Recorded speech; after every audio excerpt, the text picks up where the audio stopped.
데살로니가 교회는 사도 바울이 3주간 가르쳤던 곳인데요.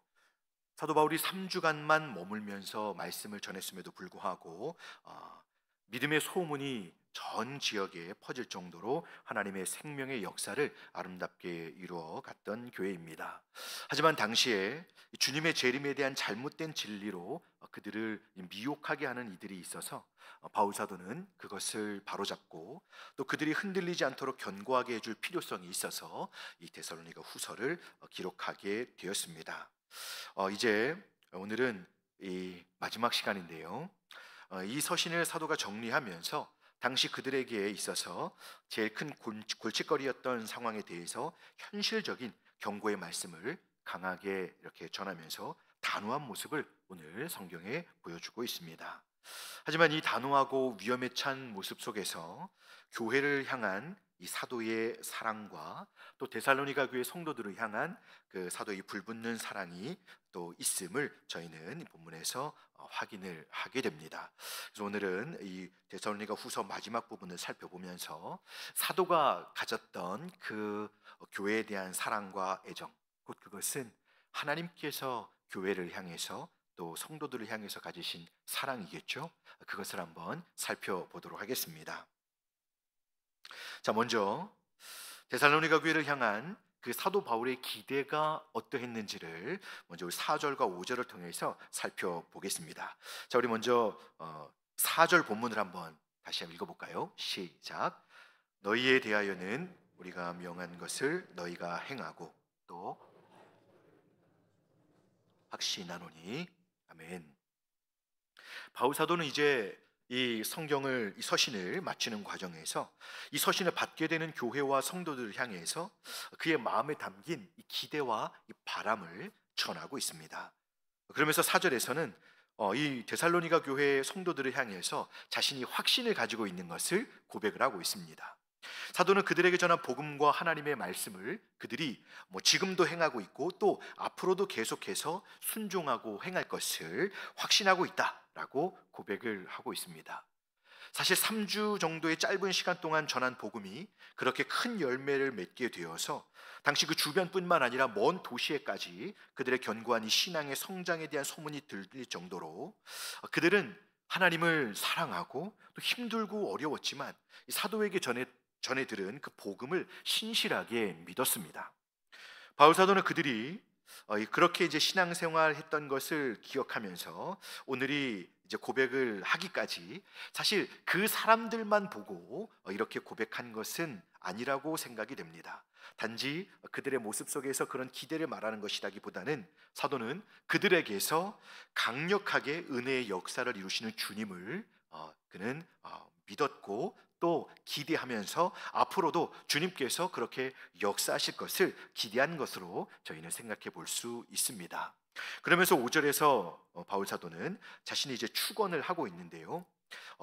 우리 이상훈 교수님은 이 축원을 좀 문맥에서 약간 이탈한 듯한 축원이다라고 소개를 하고 있습니다.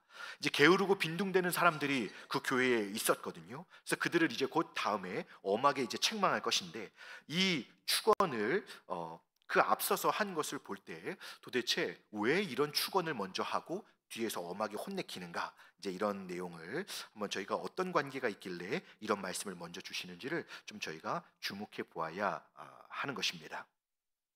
자, 우리 5절 말씀을 한번 다시 읽어볼까요? 5절 시작. 주께서 너희 마음을 인도하여 하나님의 사랑과 그리스도의 인내에 들어가게 하시기를 원하노라. 아멘. 5절은 하나님께서 데살로니가 교회를 향하여 보여주신 그 복음의 핵심인 하나님의 사랑과 예수 그리스도의 인내를 믿음으로써 그 놀라운 하나님의 실제적으로 사랑을 행하여 주신 것을 성도들이 이제 믿고 있으니 이제 그 하나님이 행하신 것처럼 그 하나님의 행하심을 본받아 고난과 핍박이 있는 현실 속에서도 성도들이 하나님을 뜨겁게 사랑하고 또 주님의 재림을 간절히 갈망하면서 기다리며 그 주어진 치열한 믿음의 삶을 이 주님처럼 주님과 같이 인내하며 감당하는 성숙하고 아름다운 신앙의 열매를 맺기를 사도가 기대한다. 그것을 간절히 바라고 원한다라고 지금 축원을 하고 있는 것입니다. 사도 바울의 이 데살로니가 교회를 향한 사랑과 기대는 사실 주님의 마음이 아닐까 이렇게 생각해 보게 됩니다. 자, 여러분, 주님께서 이제 저희들에게 은혜를 주신 것은 저희로 은혜를 받고 구원받는 정도에서 멈추는 것이 아니고, 저희가 실제로 그 은혜를 받은 자로서 실제로 주어진 삶을 살아내는, 열매를 맺고 또 영적으로 성숙하고 성장하는 것과 더불어서 그 믿음을 실제로 우리의 삶에서 살아내기를 기대하신다는 것입니다. 그래서 바울 사도는 그 실제적인 기대감을 가지고 이 내용을 먼저 소개하고 있는 것입니다. 이 세상에서 살아가는 성도들의 삶이 참으로 이 돈을 잘 벌고 또 그래서 잘 살고 먹을 거 잘 먹고 풍성한 복을 잘 누리면서 또 건강의 복을 누리면서 재미있고 행복한 삶을 사는 그 모든 것들은 뭐 누구나 바라고 원하는 것입니다만, 하나님의 시선은 그렇지 않습니다. 그 정도에만 머물러 있지 않는 것이죠. 왜냐하면 이미 데살로니가 교회 안에서 생명의 역사를 이루신 하나님이시기 때문에 하나님의 시선은 어디에 머물러 있냐면 저희의 구원과 또 영적인 삶의 그 성장과 성숙이 우리의 삶에서 실제적으로 구체적으로 드러나서 우리의 성도들의 삶을 통해 하나님의 살아계심과 그 영광이 드러나기를 하나님은 원하시는데, 거기에 하나님의 초점이, 하나님의 시선이 있음을 기억하시기 바랍니다. 그래서 사도는 이 축원을 먼저 소개하면서 이제 이런 삶을 살아가는 성도, 이런 삶을 살아가는 교회를 기대하면서 이제 뒤에 있는 엄중한 말씀을 전하고자 지금 어떻게 보면 성도들의 마음을 준비시키는 과정으로 이 축원을 먼저 이렇게 하고 있는 것입니다. 자, 그러면 오늘 어떻게 보면 본론이 되겠죠? 오늘 본론과 같은 이제 사도 바울이 이런 삶을 살아내는 성도들이 되기 위해 실제적인 권면을 하는데요. 자, 6절에서 12절까지의 내용을 한번 살펴보도록 하겠습니다. 이제 바울은 영적인 기대와 그 소원이 결코 현실 속에서의 삶과 무관하지 않다는 것을 오늘 말씀을 통해서 보여주고 있습니다. 데살로니가 후서를 통해서 이제 결론적으로 하시는 말씀을 선포하기에 이르렀는데요. 앞에서 이 바울 사도의 간절한 기대와 사랑이 있음을 밝힌 것도 바로 이 말씀을 하기 위함입니다. 최대한 자상하게, 상냥하게, 또 따뜻하게 자신의 진심을 밝히고 나서 그 성도들의 마음을 좀 준비시킨 후에 말씀을 전하는 것입니다. 자, 여러분, 오늘 본문하고는 좀 다르지만 한번 질문을 한번 해보겠습니다. 여러분, 성경에 게으름에 대한 말씀이 생각보다 적지 않다는 것을 여러분 알고 계십니까? 여러분들 워낙 성경을 많이 읽으시니까 이 성경에는 게으름에 대한 많은 말씀들이 있습니다. 자, 우리 맛보기로 잠언에 있는 성경 몇 절만 좀 읽어볼까요? 자, 잠언에 있는 4절의 말씀을 준비했습니다. 우리 앞에서부터 6장 6절부터 한번 천천히 4절 말씀을 읽어보겠습니다. 시작. 게으른 자여, 개미에게 가서 그가 하는 것을 보고 지혜를 얻으라. 게으른 자는 자기의 손을 그릇에 넣고서도 입으로 올리기를 괴로워하느니라. 게으른 자의 욕망이 자기를 죽이나니 이는 자기의 손으로 일하기를 싫어함이니라. 문짝이 돌적이를 따라서 도는 것 같이 게으른 자는 침상에서 도느니라. 아멘. 침상에서 이리 왔다가 저리 돌려 누웠다가 이쪽으로 돌려 누웠다가 계속 문짝처럼 그런다는 것이죠. 여러분, 이 말씀들은 볼 때마다 참 많이 찔리고 두려운 말씀입니다. 오늘 사도가 이 게으른 자들에 대한 내용을 말씀을 했는데요. 게으른 자들의 무질서한 행동으로 인해서 교회가 심히 곤란한 상황을 겪고 있는 것을 데살로니가 교회에 단호하게 경고하면서 이 말씀을 선포하고 있습니다. 우리 6절 말씀을 같이 읽어보겠습니다. 시작. 형제들아, 우리 주 예수 그리스도의 이름으로 너희를 명하노니 게으르게 행하고 우리에게서 받은 전통대로 행하지 아니하는 모든 형제에게서 떠나라. 아멘. 오늘 바울 사도는 참 말하기 쉽지 않은 내용을 설명하기에 그들의 사랑과 주님 안에서 한 형제된 관계 속에서 이 어려운 말씀을 전한다라고 앞에서 그렇게 준비되는 말씀들을 전한 것입니다. 법으로 무조건 판단하고 징계하는 것은 아닙니다. 그들을 바로잡고 교회 공동체를 바로 세우고자 하는 그런 진심에서 교회를 사랑하는 이 말씀을 전하고 있는 것입니다. 오늘 사도 바울이 이 게으른 자들에게서 떠나라라고 말씀하고 있는데요. 앞에서 살펴본 일하기 싫어하고 침상에서 이쪽으로 돌고 저쪽으로 도는, 그리고 평소에 성격이 게으른 사람들을 오늘 사도 바울이 말씀하고 있는 것이 아닙니다. 오해하지 마시기 바랍니다. 우리 중고등부에는 한결같은 아이들이 있습니다. 전날까지 계속 만나서 교육하고 수련을 해도 한결같이 주일 오전 예배를 못 나오는 친구들이 있습니다. 어찌나 못 나오는지 너무 한결같습니다. 그래서 사실 제 자신도 이런 좀 게으른 성품들이 있습니다. 그래서 아내에게 늘 설거지하지 말고 그냥 두라고, 그러면서 이제 꼭 말은 해놓습니다. 근데 저녁에 아내가 이제 확인해 보면 그냥 쌓여 있는 거죠. 그래서 제가 그냥 두라고 내가 하겠다고 얘기하면 언제부터 이제는 그 말을 믿지 않는 그런 상황이 됐습니다. 여러분, 게으름의 성격들이 저희들에게 필요에 따라서 가끔 생기기도 합니다만, 오늘 말씀은 그런 사람들을 말하는 것이 아닙니다. 오늘은 주님의 재림에 대해서 잘못된 진리를 받아들이고 이제 곧 주님이 올 것인데 이제 일하면 뭐하냐, 빨리 재산을 정리하고 교회에서 주님을 기다려야지 라고 하면서 모든 직장의 삶을 포기하고 다 그만두고 이제 교회에서만 머물면서 또 성도들의 집집마다 돌아다니면서 음식을 얻어먹고 또 성도들이 믿음의 삶을 사는 것들을 온갖 또 이런저런 말들로 간섭을 하면서 문제를 일으키던 그 사람들을 말하는 것입니다. 그럼 11절을 같이 읽어볼까요? 11절 시작. 우리가 들은즉 너희 가운데 게으르게 행하여 도무지 일하지 아니하고 이 일을 만들기만 하는 자들이 있다 하니. 아멘.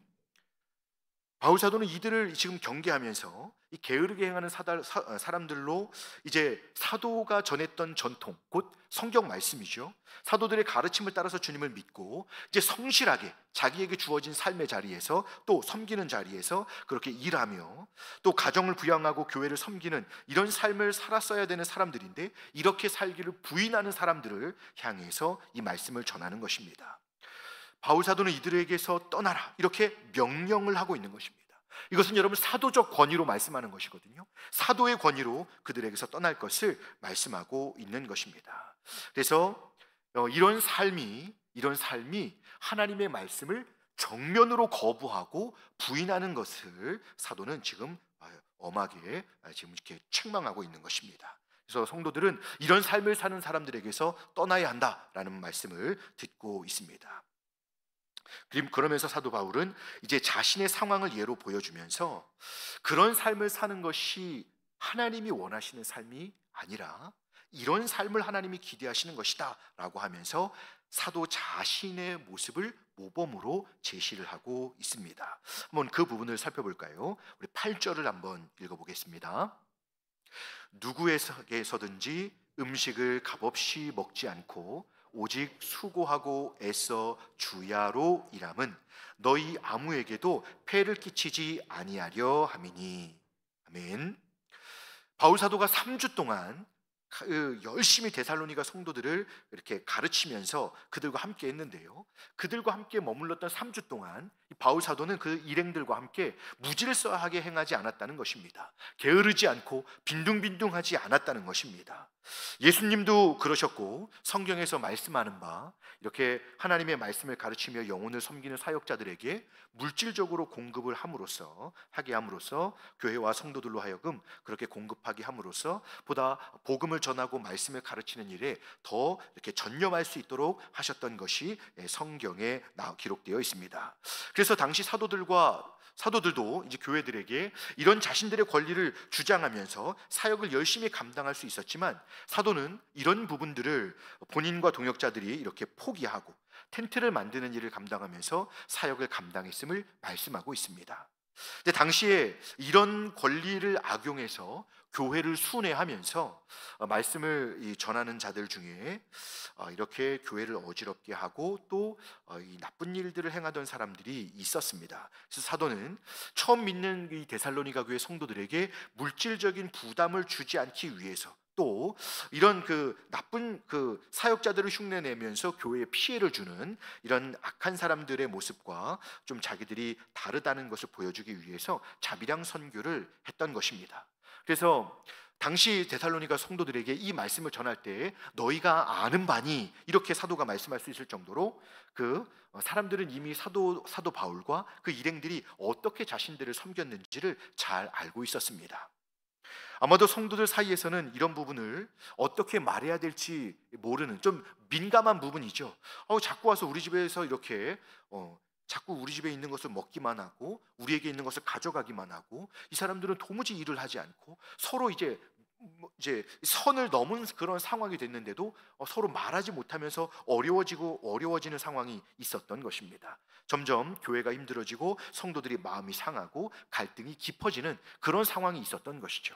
그래서 사도는 그들로 하여금 다시 사도의 가르침을 따라서 현재 자신들의 무질서한 삶을 돌아보고 뉘우쳐서 정신 차리고 조용히 자신들의 일자리로 돌아오라고 권면의 말씀을 전하고 있는 것입니다. 당시 교회 안에서 이 말씀을 들은 자들은 사도의 이 엄중하고도 진정성 있는 말씀을 듣고 정직하게 반응했던 사람들은 엄청 두려워했었을 것입니다. 자, 이제 이어서 사도는 13절로 이제 넘어가 보겠습니다. 13절 말씀을 한번 읽어볼까요? 시작. 형제들아, 너희는 선을 행하다가 낙심하지 말라. 아멘. 바울 사도는 이 게으르게 행하면서 마치 성실한 신앙생활이 이 주님이 이제 오신 영적인 때를 모르고 분별력이 없는 것처럼 무시하는 자들로 인해서 혼란스러워하면서 심지어 낙심하게 되는 성도들을 위해서 그들을 위로하는 말씀도 빼놓지 않고 이 권면을 정리하고 있습니다. 최선을 다해서 사도들의 가르침을 따라서 믿음으로 살면서 주님을 기다리는 성도들에게 이 게으르고 뒹굴뒹굴하면서 남의 것들을 자기 것처럼 이용하던 이 악한 사람들이 얼마나 그들을 조롱하고 믿음 없는 사람 취급하면서 그들을 무시했겠습니까? 그러면서 주님을 바르게 섬기는 것이, 아니 내가 이렇게 예배하고 주님을 섬기는 것이, 일하는 것이 이게 잘못된 것인가? 이렇게 혼란스러워하는 자들에게 형제들아, 너희가 선을 행하다가 낙심하지 말지니라, 이렇게 위로하며 사도는 격려해주고 있는 것입니다. 비록 한 절뿐인 이 위로에 사도의 모든 사랑과 위로 그리고 격려의 마음을 다 담은 것입니다. 자, 여러분, 저는 이 말씀을 통해서 비록 저희가 지금 살고 있는 것과 좀 상황이 다르잖아요. 네, 그런데 이 내용들을 통해서 바울 사도가 지금 이 잘못 행하고 있는 사람들에게 이만 큰 비중을 차지하는 많은 분량을 할애하면서 책망의 말씀을 전하고 있고, 잘 지내고 있는 사람들을 위로하고 격려하는 말씀을 그래도 한마디라도 말씀을 하면서 이 사람들에게 엄중한 말씀과 또 이렇게 잘 지내고 있는 분들을 위로하고 격려하면서 균형을 갖추고 있다는 사실을 좀 강조해서 말씀을 드리고 싶습니다. 자, 여기서 중요한 원리가 있습니다.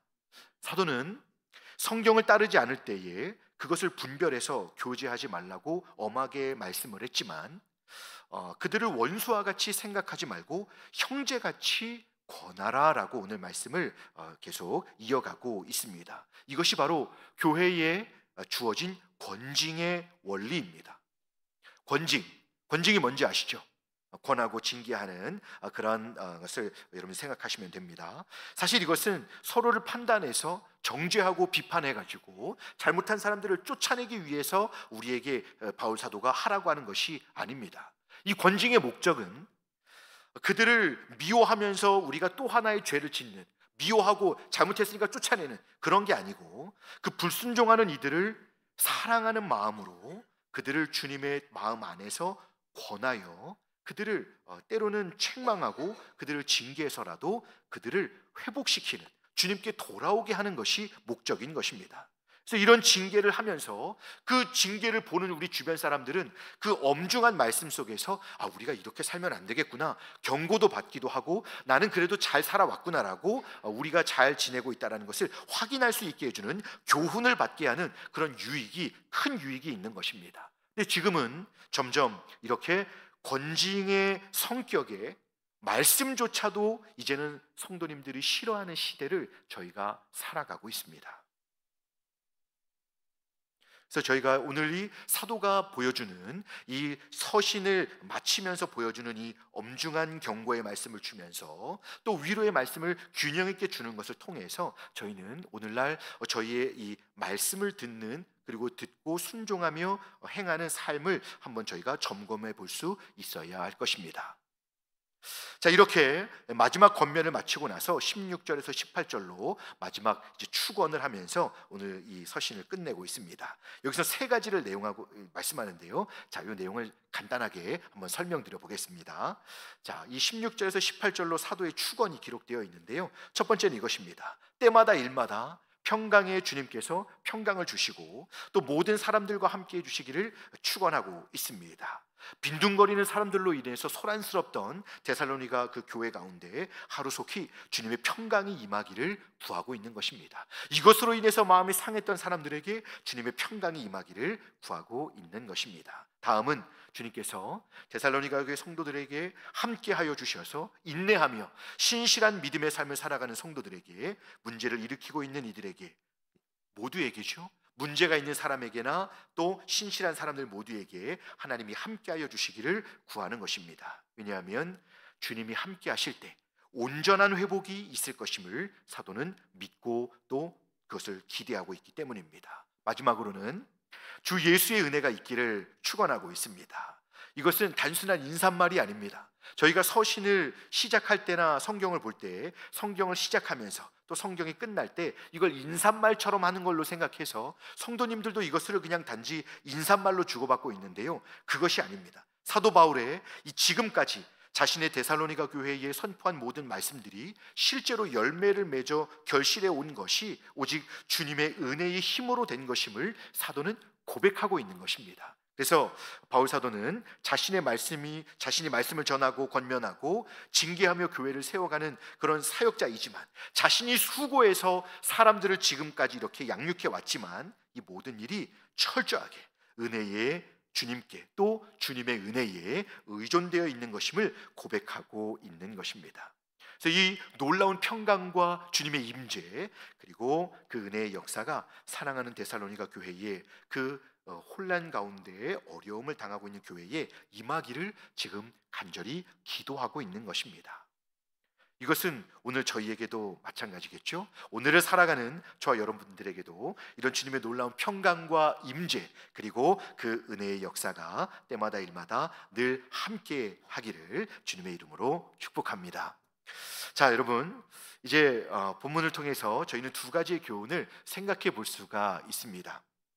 첫째는 하나님의 말씀에는 오직 이 사랑하시는 말씀과 함께 이 사랑하는 말씀만 있는 것이 아니고, 하나님이 저희를 사랑하셔서 온전케 하실 때 저희의 죄와 오류를 바로잡는 이 채찍과 같은 경고의 말씀도 함께 주셨다는 것입니다. 하나님께서 저희에게 천국으로 이제 인도하시는 과정 중에 늘 함께 하시며 말씀을 통해서 저희에게 복과 은혜를 주십니다. 그런데 여러분, 그때 주님은 재미있고 좋은 말씀만 주신 것이 아님을 기억해야 합니다. 하나님은 사랑하시기에, 저희의 무능함과 오류를 아시기에 성경의 기록을 통해서, 사도가 전한 전통을 통해서 잘못하는 것들을 일깨워 주시고 또 그것들에서 돌이키게 하시고 죄를 버리고 온전한 하나님의 백성으로 세워주시기를 원하신다는 것입니다. 저희가 교회에서 신앙생활을 하면서 이런 주님의 경고와 경계의 말씀을 감사함으로 들을 줄 알아야 합니다. 그렇지 않으면 저희는 언제라도 죄에 넘어질 수 있기 때문입니다. 그래서 성도들은 하나님의 말씀을 균형 있게 들을 수 있어야 하는 것입니다. 사랑의 복음과 깊은 은혜와 위로의 말씀뿐만 아니라 오늘 같은 이 경고와 경계의 말씀도 하나님의 세심한 도우심과 가르침이 필요한 죄인들에게 꼭 필요한 것입니다. 저희에게 꼭 필요한 것입니다. 그래서 여러분, 저희는 하나님의 말씀을 균형 있게 들을 필요가 있습니다. 제가 중학생 때 이제 옆집에 있는 그 형님과, 한 살 형님과 함께 재미있게 놀다가 뭐 어떻게 놀다 보니까 형님이 집에 들어가 버리고 없어졌습니다. 그래서 저는 혼자 놀다가 재미가 없어서 제 방으로 들어와서 집에 있었는데요. 갑자기 마당에서 목에 수건을 두르시고 땀 흘리면서 이제 그 마당을 이렇게 풀을 뽑고 하시던 어머니께서 갑자기 제 방으로 뛰어 들어오셨습니다. 그러면서 저를, 제 문을 벌컥 열고 들어오시더니, 야, 너 옆집 형한테 좀 전에 뭐라고 얘기했어? 라고 물으시는 겁니다. 제가 뭔 얘기를 했는지 기억이 잘 안 나는데요. 갑자기 저희 어머니께서 목에 두르신 수건을, 젖어 있는 수건을 휘두르시면서 제 머리를 때리셨습니다.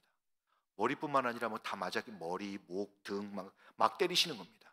그래서 왜 그러시냐고 물어봤더니, 그 형이 너랑 놀다가 네 얼마나 버르장머리 없이 말을 했으면 형이 너를 때릴 수도 없고 너무 화가 나서 집으로 들어갔다는 겁니다. 저는 그때 엄마한테 너무 서운했습니다. 아니, 엄마는 제 엄마인데 내 편을 들으셔야지 어떻게 형 편을 드냐고 하면서 제가 너무 서운해서 엄마한테 막 따졌던 기억이 있습니다. 또 맞았죠. 네. 대든다고 또 맞았습니다. 근데 제가 그 사건이 있은 얼마 후 이제 교회를 다니기 시작해서 나중에 알았습니다. 저는 제 자신이 얼마나 사람의 마음을 후벼파게 말하는지, 제가 그런 말을 하고 있었다는 것을 예수님을 믿고 알았습니다.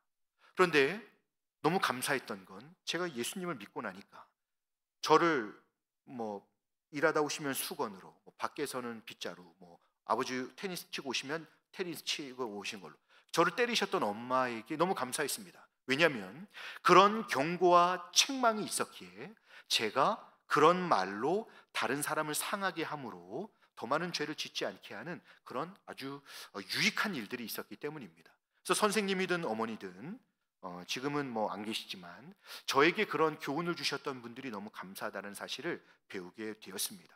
성도들은 늘 우리를 재밌게 해주고 웃겨주고 우리에게 위로만 해주는 그런 분들의 메시지만 듣다 보면 여러분, 우리는 기형적인 신앙으로 흐를 수밖에 없습니다. 성도들은 우리가 잘못된 것은 잘못됐다고 말해주고 우리가 고쳐서 온전케 될 신앙의 성장을 위해서 우리를 책망해주는 하나님의 말씀도 우리는 감사함으로 들을 수 있어야 하는 것입니다.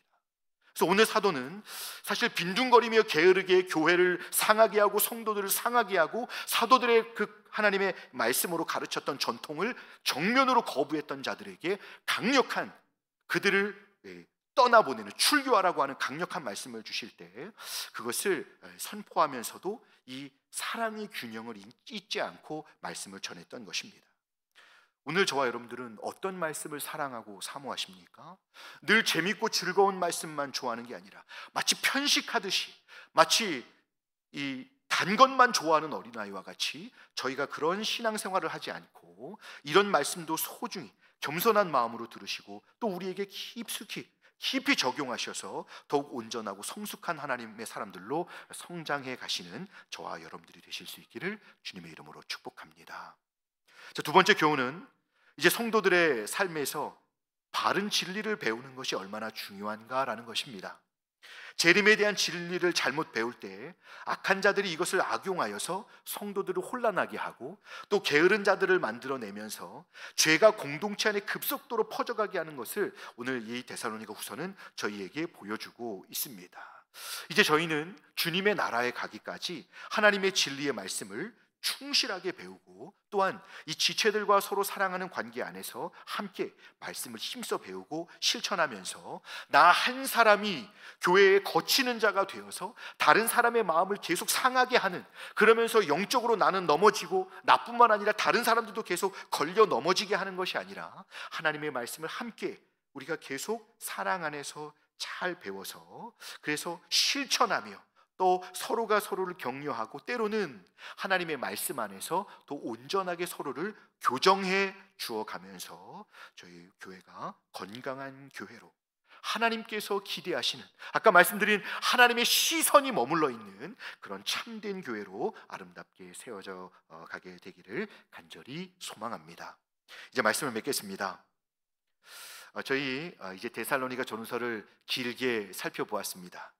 저는 오늘 이 시간이 와서 너무 행복합니다.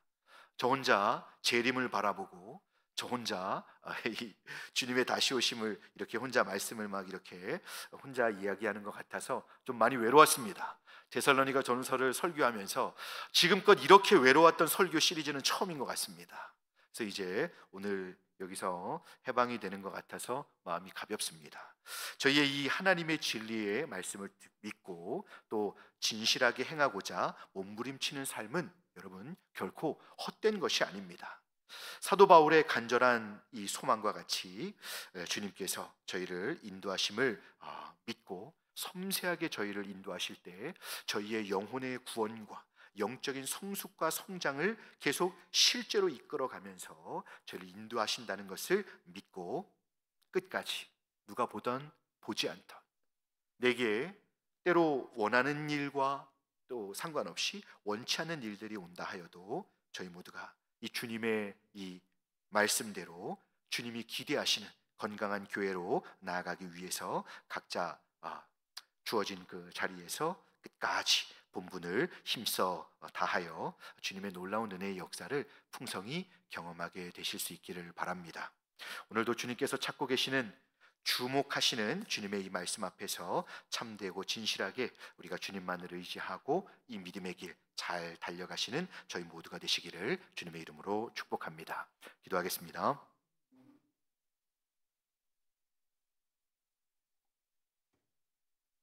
은혜로우신 하나님 아버지, 데살로니가 전후서를 통해서 주님의 다시 오심을 기다리는 성도들의 신앙과 삶이 어떠해야 하는지를 한번 살펴보게 하시니 감사합니다. 주님 마치 편식하는 어린아이와 같이 늘 재미있고 또 좋은 따뜻한 말씀만을 듣고 싶어 했던 저희의 모습을 보게 됩니다. 이것은 주님께 고침을 받는 것을 거부하려는 좀 그것들 원치 않는 성숙지 못한 모습임을 알게 되었습니다. 경고와 경계의 말씀이라도 이제는 겸손하게 듣고 또 정직하게 저희 자신들을 돌아봄으로써 더욱 성숙함으로 이끄시는 주님의 은혜를 저희 모두가 풍성히 누리게 하여 주시옵소서. 그리고 바른 진리의 말씀을 잘 배우는 일에 저희가 힘쓸 뿐만 아니라 주님을 믿고 실천할 때 낙심하지 않으며 끝까지 주님이 허락하신 이 자신들의 본분을 잘 감당하는 충성스러운 주님의 제자들이 다 될 수 있도록 인도하여 주시옵소서. 계속해서 주님을 더욱 신뢰하며 충성스럽게 각자의 본분을 다하는 저희 모두가 될 수 있도록 주님 인도하여 주시옵소서. 감사드리며 우리 구주 예수님의 이름으로 기도드리옵나이다. 아멘.